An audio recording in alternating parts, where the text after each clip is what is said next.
The story took place in a city that seemed calm on the surface but was clearly divided by class. A seemingly ordinary opportunity had brought two completely different families together. Ki-woo was a young man who had failed the college entrance exam multiple times. His family of 4 lived in a cramped semi-basement. The members included Ki-taek, Chung-suk, Ki-young, and Ki-woo. They made a small living folding pizza boxes. Their home was damp, dark, and barely got any sunlight. Sometimes, they even had to borrow Wi-Fi from neighbors. One day, Ki-woo's friend Min Hyuk stopped by. He had been working as a tutor for a wealthy family. Now he was about to study abroad. He wanted Ki-woo to take over his job. The family he worked for was very well off. The student was Da-hai, the daughter of the Park family. Min Hyuk didn't trust just anyone with the position. He recommended Ki-woo. The problem was, Ki-woo didn't have a prestigious academic background.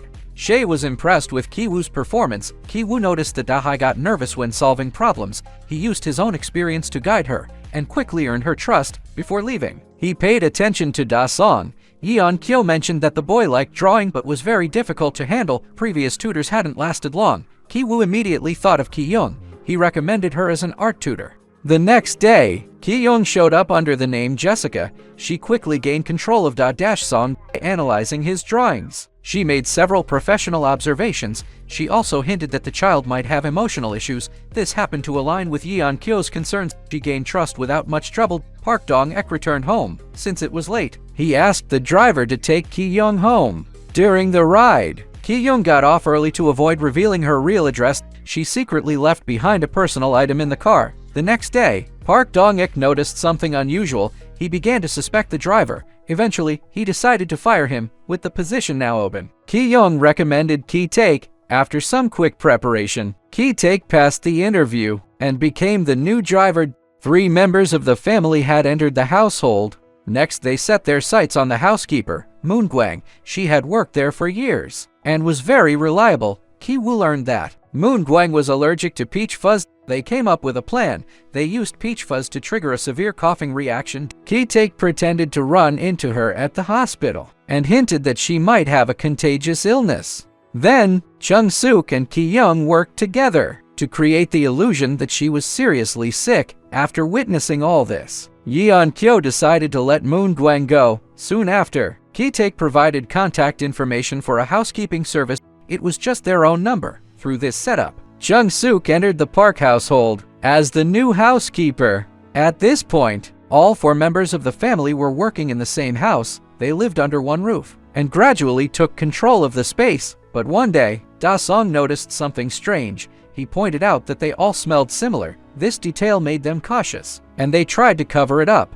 Not long after, the Park family went on a camping trip and left the house to Chung-suk. Ki-taek's family took the chance to relax inside. That night, a sudden storm hit. The doorbell rang unexpectedly. When they opened the door, they saw Moon-gwang, the former housekeeper. She asked to come in, saying she had left something in the basement. Once inside, she headed straight downstairs and revealed a hidden entrance.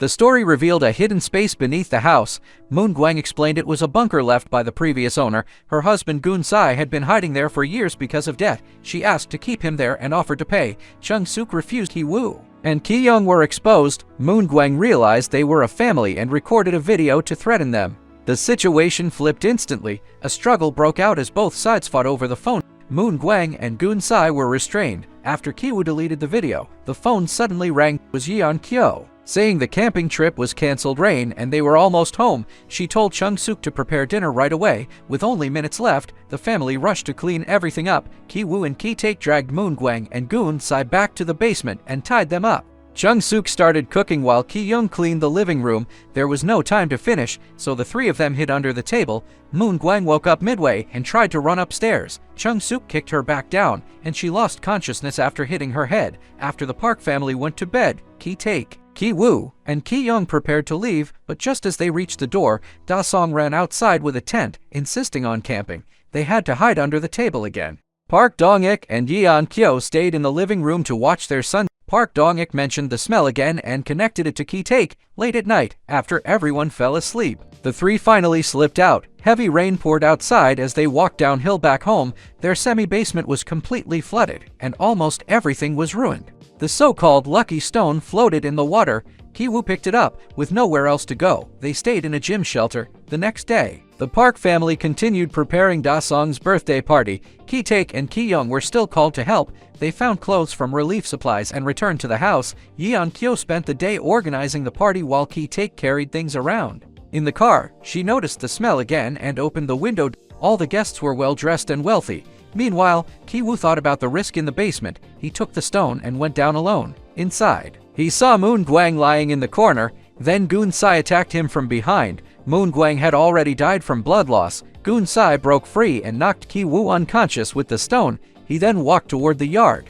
Hearing Ki-young's voice, he rushed over and stabbed her. Chaos broke out instantly. Da-sung fainted after seeing it. Guests ran in all directions. Chung-suk fought back using a weapon and confronted Gun-sai. Ki-taek and Park Dong-ik each rushed to their own children. Ki-young was seriously injured. While Park Dong-ik kept urging Ki-taek to drive critical moment, the car keys fell to the ground. Gun-sai collapsed on top of them. Park Dong-ik held his nose while picking up the keys. Ki-taek saw the gesture. He lost control and grabbed a knife, then stabbed Park Dong-ik. The scene fell into total chaos. After everything ended, Ki-woo and Chung-suk received suspended sentences. Ki-young died on the spot. Ki-taek disappeared without a trace. The police found nothing. Sometime later, Ki-woo returned near the house. He noticed the lights flickering in a pattern. He remembered Gun-sai used Morse code with lights. After decoding it, he realized Ki-taek was in the basement. Ki-taek had been hiding there all along. After new owners moved in, he could only sneak out at night for food. He sent signals every night, hoping his family would see them. Ki-woo understood the message but couldn't change the situation yet. He decided to change his life through his own effort. His goal was to one day buy the house and bring Ki-taek back out. Sometimes, no matter how hard you try, you still stay where you are. Others seem to reach the top with ease. What really hits in Parasite isn't the ending, but the invisible line no one can cross. If it were you, would you keep climbing or accept where you are?